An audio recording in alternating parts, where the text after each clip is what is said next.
Hola amigos, bienvenidos, mi nombre es Antonio Batel, bienvenido al canal de la Libertad Financiera y una vez más para tocar temas que tienen relación directa con la capacidad para aprender a encontrar nuestra libertad financiera. Veréis, del término libertad financiera lo que más me gusta es el término libertad, porque el término libertad es el que verdaderamente yo quiero encontrar a partir de la parte financiera, a partir de tener unos ingresos determinados que nos liberen de ese día a día en el que cambiamos tiempo por trabajo y podamos entrar en otra dinámica donde por fin podemos desarrollar, hacer cosas que más nos gustan y finalmente entrar en otra situación distinta a la que la mayoría, por desgracia, nos vemos abocados.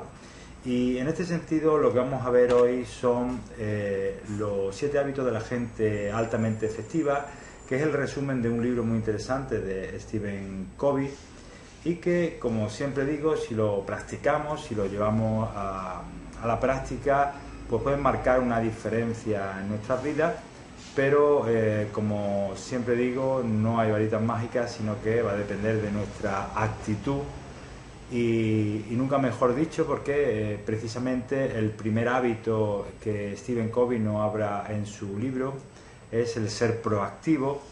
El ser proactivo, que yo lo traduzco como una capacidad optimista de a través de las acciones que vamos a realizar diariamente, pues dirigir nuestro paso hacia las metas que realmente queramos conseguir. Stephen Covey en su libro habla de la diferencia entre la gente proactiva y la gente reactiva. Es muy parecida a la diferencia entre la gente optimista y la gente pesimista, porque mientras el proactivo piensa que a través de las acciones que va a realizar su vida puede cambiar en un plazo bastante inmediato, sin embargo la gente reactiva es como la que ve el vaso medio vacío. No cree realmente que nada de lo que haga va a cambiar su vida en el presente y no cree realmente que tenga control sobre las actuaciones, lo contrario que pasa con la gente proactiva. Y este sería el primer, digamos, hábito que realmente hay que tener en cuenta. Los hábitos, los 7 hábitos van en cascada, es decir, primero tenemos que cumplir uno para después cumplir otro. Y por lo tanto estamos ante un hábito que depende de la actitud, ¿no? ¿Cuántas veces hemos ido a una entrevista de trabajo y nos han preguntado por cosas que no hemos comprendido muy bien y que después nos hemos dado cuenta que tienen que ver con la actitud? A mí, de hecho, una vez me preguntaron en un sitio al que fui si yo estaba dispuesto a hacer otras cosas distintas de aquellas para las que había aprobado esa convocatoria, era una beca, ¿no? Y claro, en aquel momento no me di cuenta, pero sabía que la pregunta iba porque estaban probando si yo tenía la actitud necesaria para hacer otras cosas, es decir, si mi actitud era buena.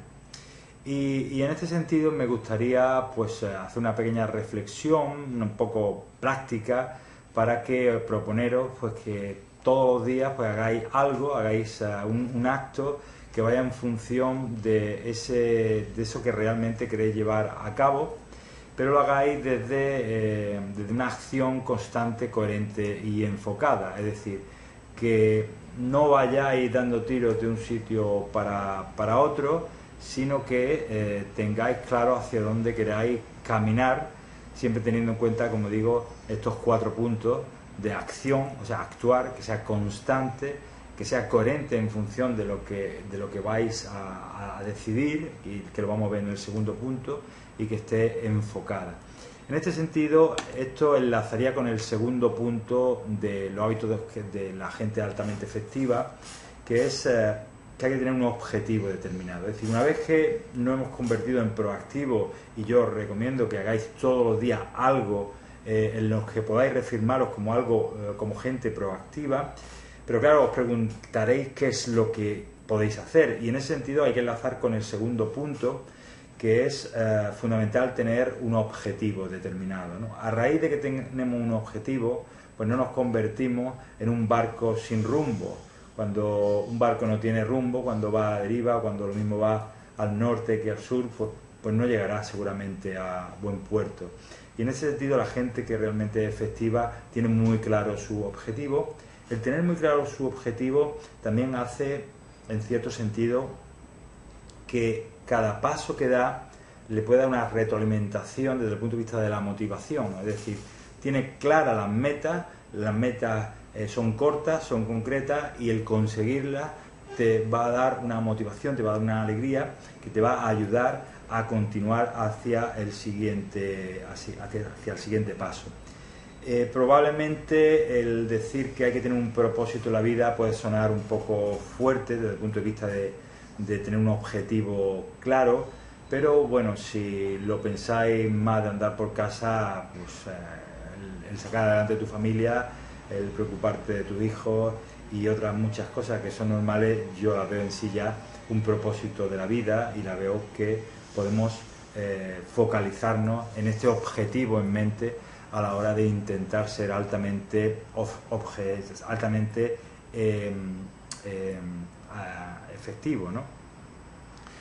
Luego, hacer una reflexión en relación al ser, hacer o tener. Muchas veces estamos más preocupados del tener que en pensar realmente quiénes somos, ¿no? Hay que buscar sentido en nuestra vida a partir de entender quiénes somos y no a partir de lo que tenemos o lo que queremos tener. Esta es una reflexión importante, porque la construcción de esos hábitos, la construcción de nuestros actos van a fluir mejor si hacemos una reflexión desde estos tres aspectos.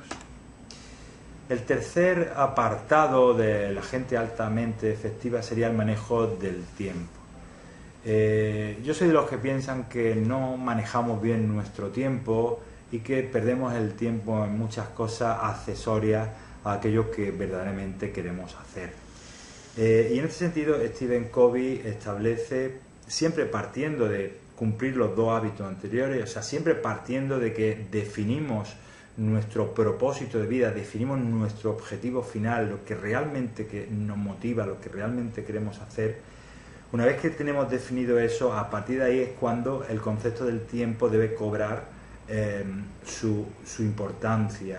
Y lo que hace Stephen Covey es contraponer el concepto de urgencia respecto del concepto de importancia. Y partiendo de que sabemos realmente lo que queremos, en el primer cuadrante, en el cuadrante de la urgencia, aquellas cosas que nos sirvan a nuestro propósito de vida, pero que tienen carácter urgente y no pueden ser pospuestas. Mientras que en el cuadrante segundo serían las cosas importantes para ese propósito de vida, para esa meta que nos hemos propuesto, pero realmente no tiene ese carácter de urgencia y puede pasar a un segundo cuadrante. Y por último, el cuadrante tercero sería definir claramente todas aquellas cosas que lo que van a hacer es robarnos tiempo y que no van a ir en la línea del objetivo que realmente nos hemos trazado. Importante mencionar aquí el crear un fuerte carácter para saber decir que no respecto a aquellas cosas que nos van a enturbiar, que no nos van a dirigir nuestros pasos en la dirección correcta, y esto se consigue pues a través de esa proactividad, de esa acción coherente, de esa acción enfocada, de esa acción constante. También se fortalece el carácter para ir en la dirección adecuada. Otro punto que viene del inglés think win-win, pensar que todos ganamos, y que bueno, tiene sus detractores, yo lo comparto en parte sí, en parte no. Viene a decir que tenemos que tener una actitud a la hora de enfocar los problemas que tenemos para convencer a la gente de algo desde un punto de vista, digamos, de ver cuál es el beneficio de la otra parte, y que viendo el beneficio de la otra parte y no nuestro beneficio, según Stephen Covey, las cosas van a fluir de una manera más beneficiosa para ambos, ¿no? Bueno, este principio recibe algunas críticas en el sentido que hay gente que piensa que, por ejemplo, que cuando se vende, en realidad son dos partes opuestas, porque en ese intento de querer vender algo, pues está intentando convencer y hay cierta lucha.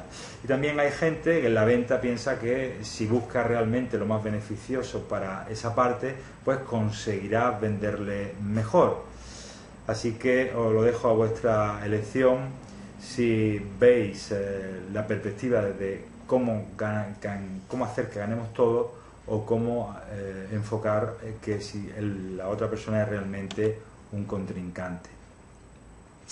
El punto quinto sería buscar entender a la persona antes que ser entendido. Dice el PNL, la programación neurolingüística, que normalmente, como basamos nuestras decisiones en nuestra propia experiencia, pues tenemos la tendencia de pensar en nosotros mismos y no pensar en los demás. Y digo esto basado en nuestra experiencia, que hay que hacer un esfuerzo por buscar entender a la persona para que así se crea lo que sería el punto siguiente, la sinergia adecuada, la apertura por parte de la reticencia de la otra persona para así llegar a crear una sintonía mejor entre las partes, ¿no?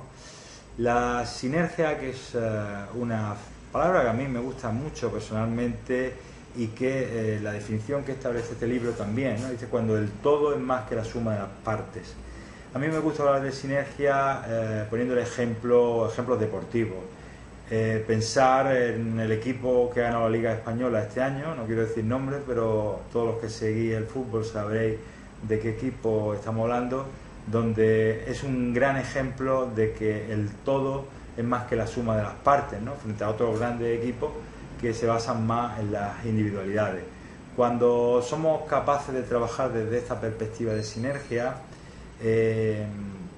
encontramos que se puede fluir mejor, que se puede llegar a ser más efectivo y sobre todo que se puede tener más éxito. Os recomendaría que para buscar esa sinergia pues mejorarais vuestra escucha y que intentarais escuchar más a los demás antes de hablar y que os pauséis al máximo para después empezar a hablar. Sería una práctica interesante para intentar crear una sinergia positiva y que la otra persona se abre a vuestras peticiones. Y por último, y se ha sacado del inglés, como dice el libro, dice sharpen the saw, que es, yo lo traduciría como afinar al máximo, ¿no? Como buscar la mejor parte de nosotros mismos.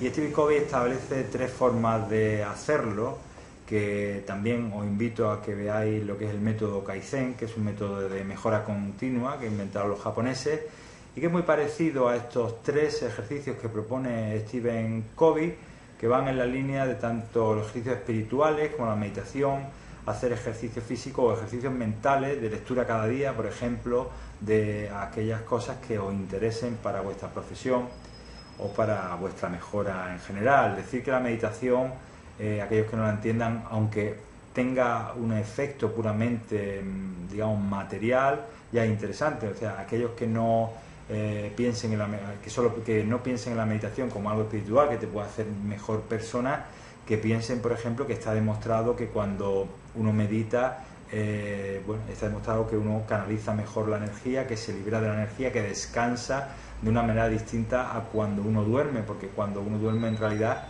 está también demostrado que uno no deja su mente en blanco y sin embargo con una meditación constante uno puede llegar a dejar su mente en blanco y finalmente entrar en un estado de relajación distinto que ayuda por sí misma al cuerpo, todo ello sin pensar en cuestiones más de carácter espiritual, de mejora del individuo.